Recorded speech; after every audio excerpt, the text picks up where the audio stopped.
Yay, folks, she's no longer MIA, and you may hear some bones dropping, and you may hear some snarlingness, and you may also hear, well, more barking if our armadillo, which has shown up the past 2 nights, shows up again.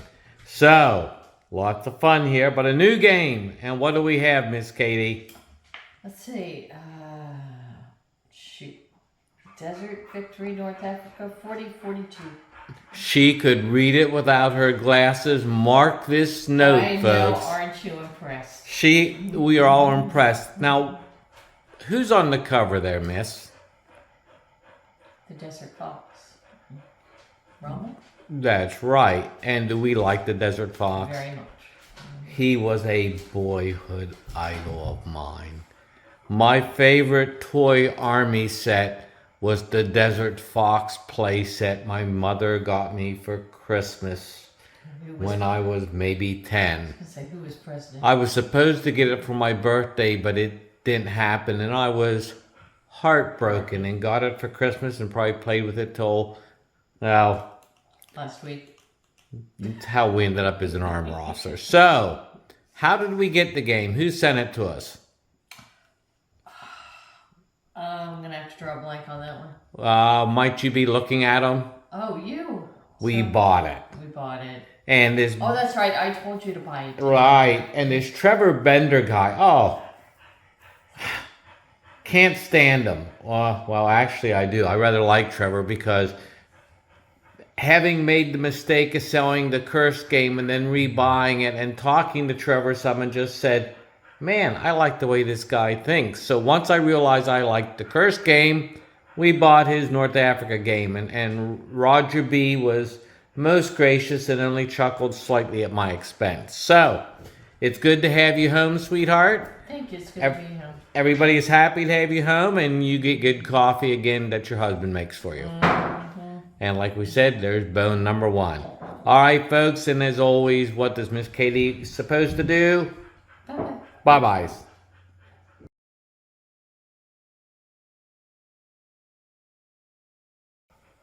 Hi, folks. Remember I said about bones? So if you don't hear the all through, yeah. Hunter was underneath the table. So, game. Trevor Bender. Desert Victory, North Africa, 1941. And Miss Katie makes sure I'm holding things up high enough so you got to be looking at the thing and giving me, not that signal. That is not a good signal. Now, what's interesting is according to most of the video things, Roger B has done the almost the perfect mixing of colors here, that red and yellow seems to be the way to get pop, visual, whatever. So, and of course, well, you got Rommel there, and you got an 88, and you got it with the shield, and my playset had an 88 with a shield on it, and good stuff. Now, North Africa in 10 turns, and I have to say, it's Trevor Bender. Man, Cloud Cuckoo Land, right? Except, and we're not quite ready to go to the map yet, miss. Do you want me to turn it back? I would like you to turn it back, please. We didn't say we were going to the map. But that Trevor Bender, the audacity. 10 turns for North Africa. But guess what? I'm excited by this because Curse took, how many turns is this, Miss Katie? 10. 10. So I'm curious to see how this works. And the cover. Again, we come back to the cover. It is so lovely. It is so lovely. I mean, you want to talk in hushed tones about it. Now, he calls this a summary level game. Okay, what does that mean? I have no idea what summary level game means. But, and I'll ask Trevor, saying, Trevor, what does that really mean? He's like, come on, dude. But there are some new concepts here that we have. We'll come to then these blue lines. You might see a little bit of them here, called supply line boundaries, and they affect, of course, supply. There are also I don't think he calls them sticky, he calls them slippery zones of control. So that if you moved into a zone of control, well, you have to stop. But the follow-on units can sort of like Frogger. They can hop over you and keep going. So, different concept than in his curse game. And that is to try to reflect the fluidity of North Africa. I feel pretty proud of myself to reflect the fluidity of North Africa. And I didn't screw that up. I didn't even practice that one. But, stacking. 6 brigades per a hex, and then it gets down to, there are some corps and division units on this. It is a 22 by 34 map. It is a single counter sheet. And I gotta step behind things here because I moved stuff on top of it. And the amount of counters is not many. And they almost look like the old Victory Point game ones because they are so big, except we know they won't be smudgy and they won't have that laser crap on them. And they will punch out nicely. What is most interesting, and we'll look at this later, you have port counters, Tobruk, Benghazi, Bardis, and they have the number of brigades because in that there can also be a hex that has a port in it, but then it also becomes kind of a mini hex. So, 16 pages of rules. Pretty good, except, well, Trevor has a tendency to sometimes write really, really long paragraphs. Thank God that when I'm reading them at night, I normally have a cat on my lap working its claws into me and making bread on me, so it helps me stay away from this. Okay, they're not that bad. But, Trevor, you know, the dude, and that was Petunia, cut the paragraphs down a little bit. I mean, they're a little on the painful side. We don't need to yet.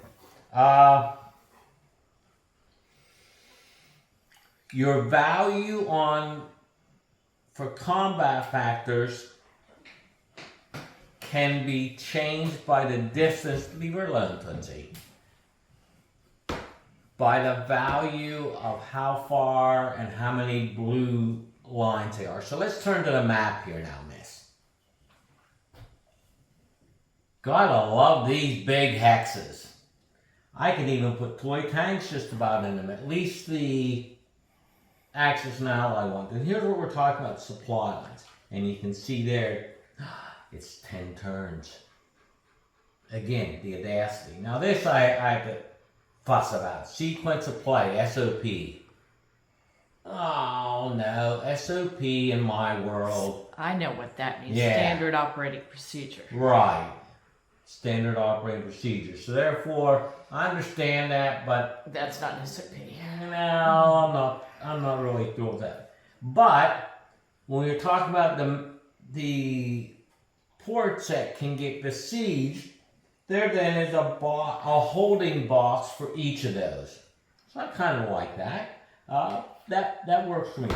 Sequence of play has 13 steps. The most interesting thing about it is that initiative is governed by, not surprisingly, who has the most supplies. So often that means people have to pause and build things up, which was reflective of the Desert Campaign because Rommel had trouble with the Italian Navy and particularly the civilian fleets getting across, and part of it was because of the Enigma machine.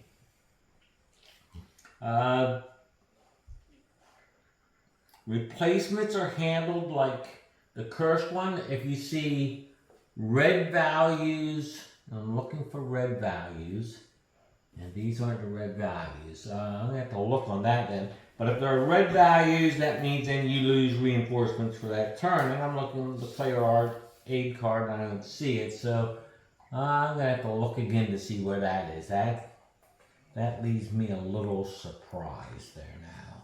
I thought that was going to be an easy thing to find, and well, it's not. But much like cursed, reinforcements are handled easily. Now, only divisions and corps have zones of control. Zones of control, we know, that stop the first unit, and everybody else after that can kind of go high diddle diddle straight up the middle to the capacity of their movement factors.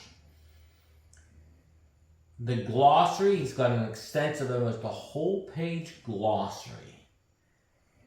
But the one thing that needed to be spelled out, because it threw me a couple times last night, was pack. He kept talking about what the pack says, the pack does this. Well, what's the pack? The player's aid card. Well, if you got this high-speed glossary page, why not put this one on it too? Why not just put pack? Trevor, little tiny thing. Combat is a little different than cursed. Units here don't add their combat value, they only add a column shift. And poor Miss Katie, she just keeps yawning her head off over there while I'm doing this tonight. And I'm getting another one of those international signals of unhappiness.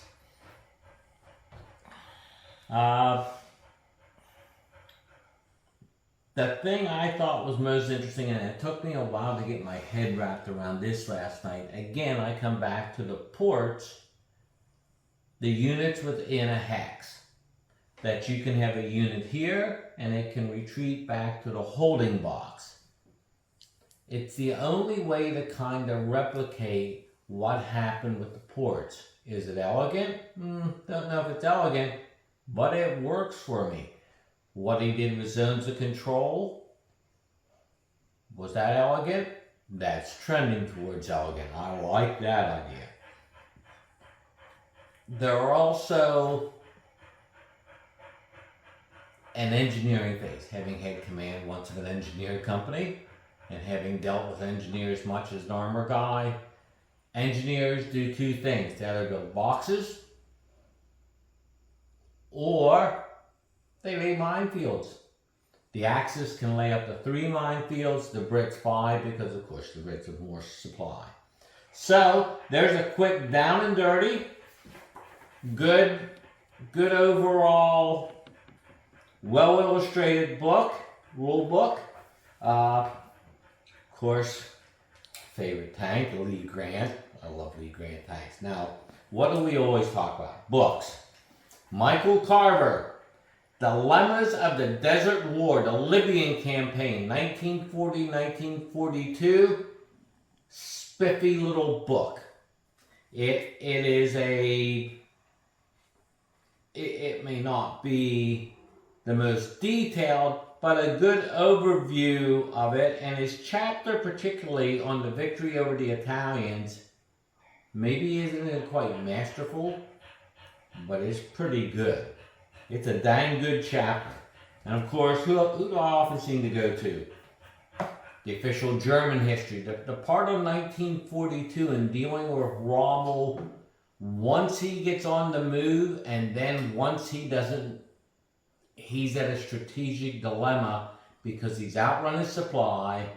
The British Army is strong enough, it hasn't fully broken, and the German handling of that should be read. I don't think they're part of the Rommel fanboy club, but they seem a bit at odds on how to deal with the Desert Fox himself. So, not a bone that time, because the bone sounds like that. So, thank you folks. As always, we're almost up to 200 whole subscribers. We're at 199, and we just can't get over that dang 200 mark. We need one more, people. Maybe we need to go ahead and get our dogs on there and have them have an account. Maybe we can get 200 that way. So, as always, we thank you folks. Have a blessed evening.